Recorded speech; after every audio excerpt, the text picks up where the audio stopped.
या मालिकेच्या आजच्या भागात आपण पाहणार आहोत अहिल्याने आदित्य आणि अनुष्काच्या साखरपुड्यासाठी एक पॅलेस बुक केलेला असतो आणि त्या पॅलेसचे फोटो बघून सगळेच जण खूप खुश होतात आणि त्याचवेळी पारूसुद्धा सगळ्यांसाठी सरबत घेऊन त्या ठिकाणी येते. अहिल्या तिलासुद्धा त्या सगळ्यांसोबतच थांबायला सांगते आणि त्यावेळी अनुष्का मात्र रागातच पारूकडे बघत असते आणि मनाशी म्हणत असते, या किर्लोस्करांचा हा भिकारडा राजकुमार अजूनही या दीड दमडीच्या मोलकरणीमध्येच अडकला आहे. खरंच ना, मला याच्याशी लग्न करायचं आहे या विचाराने सुद्धा हसू येते.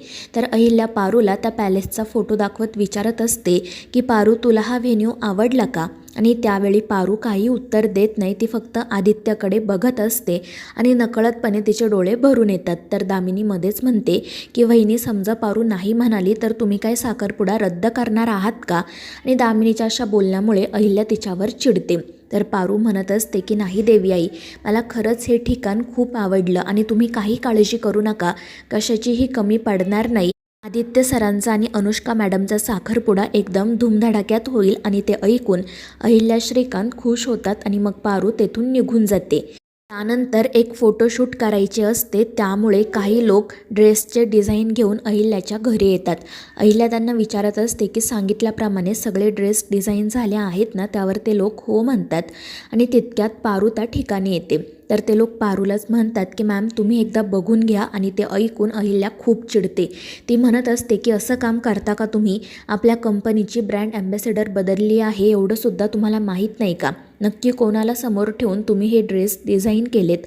आणि ते ऐकून ते लोक खाली मान घालत अहिल्याची माफी मागतात आणि मग पारूसुद्धा नाराज होऊन तेथून निघून जाते. मात्र दामिनी मुद्दाम तिला हाक मारते आणि तिला विचारते की अगं पारू, काय झालं? तू सुद्धा ड्रेस बघून घे ना, कारण तुला समोर ठेवूनच या लोकांनी ड्रेस डिझाईन केलेत. तर तू ब्रँड ॲम्बॅसेडर नाही आहे म्हटल्यावर हे सगळं अनुष्काला द्यावं लागेल ना?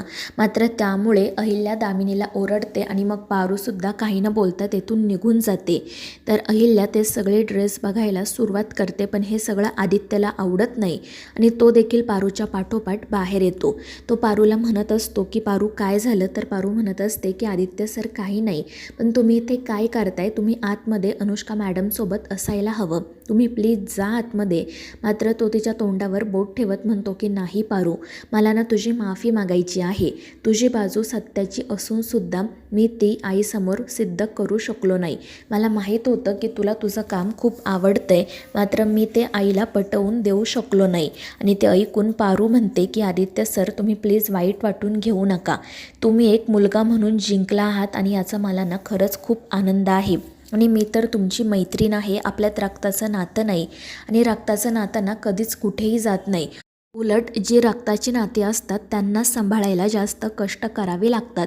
त्यामुळे तुम्ही माझ्यापेक्षा जास्त देवी आईंचा विचार केलात, यातच मला आनंद आहे. तर आदित्य म्हणत असतो की पारू, तू खरंच खूप मोठ्या मनाची आहे, पण एक गोष्ट लक्षात ठेव, मला यापुढे सुद्धा तुझ्या मदतीची गरज आहे आपल्या कंपनीसाठी, या घरासाठी. आणि त्यावर पारू म्हणते की हो आदित्य सर, देवी आईंसाठी मी वाटेल ते करायला तयार आहे. आणि ती आदित्यला तसं वचनही देते, त्यामुळे आदित्य खुश होतो. तर दुसरीकडे अनुष्का तिच्या खोलीत असते. तिला सतत त्या मीटिंगमध्ये ते इन्व्हेस्टर्स जे काही बोललेले असतात ते आठवत असतं आणि लोकांना आपण नाही तर अजूनही पारूच हवी आहे या गोष्टीचा तिला खूप त्रास होत असतो. ती खूप चिडलेली असते आणि म्हणत असते की एवढा हातातोंडाशी आलेला घास मी इतक्या सहजासहजी जाऊ देणार नाही. इथपर्यंत पोहोचण्यासाठी मला खूप कष्ट करावे लागले. त्या अहिल्याच्या प्रत्येक परीक्षेत पास होण्यासाठी, तिचं मन जिंकण्यासाठी मी खूप कष्ट केला आहे. अगदी माझं आयुष्य पणाला लावलं आहे.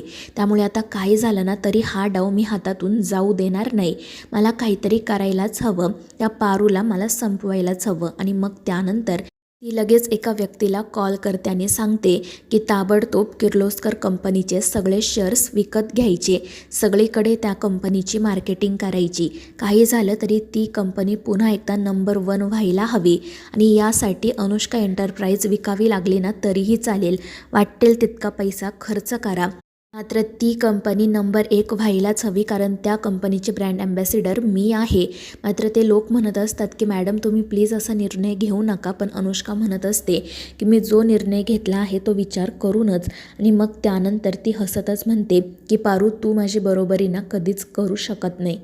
तर दुसरीकडे अहिल्याला आदित्य आणि पारूचं बोलणं आठवत असतं, कारण आदित्य मगाशी पारूसोबत जे काही बोललेला असतो ते तिने देखील ऐकलेलं असतं. तितक्यात पारू त्या ठिकाणी येते. तर अहिल्या तिला स्पष्टपणेच विचारते की पारू, मला खरं खरं सांग, तुला असं वाटते का की मी तुला ब्रँड ॲम्बॅसेडर पदावरून काढून तुझ्यावर अन्याय केला आहे? आणि त्यावेळी पारू म्हणते की नाही देवी आई, हे काय बोलताय तुम्ही?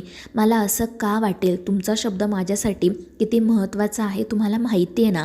तर अहिल्या म्हणत असते की पारू, मला खरं खरं सांग, तुला हे काम झेपत नव्हतं, तुझ्यावर आम्ही बळजबरी करत होतो असं तू अनुष्काला म्हणालीस ना. आणि त्यावेळी पारू म्हणते की नाही देवी आई, मी अनुष्का मॅडमला असं काही म्हणाले नाही. खरं तर जो काही प्रकार घडला त्यानंतर मी थोडी घाबरले होते, मात्र तुम्ही माझ्यावर ही इतकी मोठी जबाबदारी सोपवली होती, ती मी खरंच स्वतःच्या मर्जीने आनंदाने पार पाडत होते. जेव्हा 4 लोकांमध्ये माझं कौतुक व्हायचं तेव्हा मला खूप आनंद व्हायचा, माझ्या बाचा ऊर अभिमानाने भरून यायचा. आणि जर हे असं सगळं होतं तर मी का म्हणेल की मला काम करायचं नाही येते? आणि तिचं असं बोलणं ऐकून अहिल्याला तर धक्काच बसतो. ती म्हणत असते की पारू, मग हे सगळं तुम्हाला त्यावेळी का नाही सांगितलं? तर पारू म्हणत असते की आदित्य सरांनी खूप वेळा सांगण्याचा प्रयत्न केला. तर अहिल्या रागातच म्हणते की आदित्य नाही, तू का नाही सांगितलं याचं उत्तर दे. प्रत्येक वेळी कोणाला तरी तुझी बाजू घेऊन माझ्याशी का बोलावं लागतं? तुला स्वतःसाठी ठामपणे उभा राहता येत नाही का? एक लक्षात ठेव, आपला चांगुलपणा एका मर्यादेपर्यंतच ठीक असतो आणि त्यानंतर तो आपल्यालाच डोईजड होऊ लागतो. आणि ते ऐकून पारू गप्प बसते. तर अहिल्या तिला विचारत असते की पारू, अजून असं काही आहे का जे तुला मला सांगायचं आहे?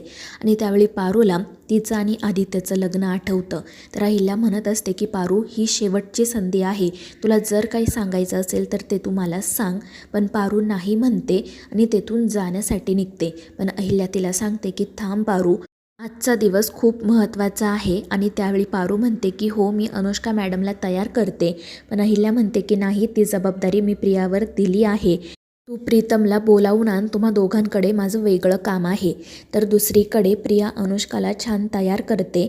अनुष्का तिला विचारत असते की प्रिया, आज काही कार्यक्रम आहे का? म्हणजे हे सगळं नेमकं कशासाठी?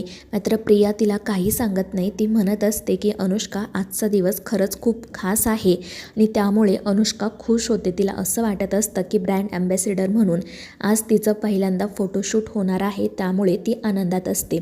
दुसरीकडे आदित्य आणि श्रीकांत बिझनेसविषयी बोलत असताना अचानक आदित्यच्या लक्षात येतं की त्यांच्या कंपनीच्या शेअर्सच्या प्राईस अचानक खूप वाढल्या आहेत. आणि इतकंच नाही तर त्या पोस्ट वेडिंगच्या व्हिडिओलासुद्धा खूप छान छान कमेंट्स आलेले असतात आणि तो व्हिडिओ देखील व्हायरल झालेला असतो. आणि हे सगळं बघून आदित्य म्हणतो की बाबा, नक्कीच काहीतरी गडबड आहे, कारण अल्गोरिदम असं काम नाही करत. हे सगळं ना थोडं संशयास्पद वाटते.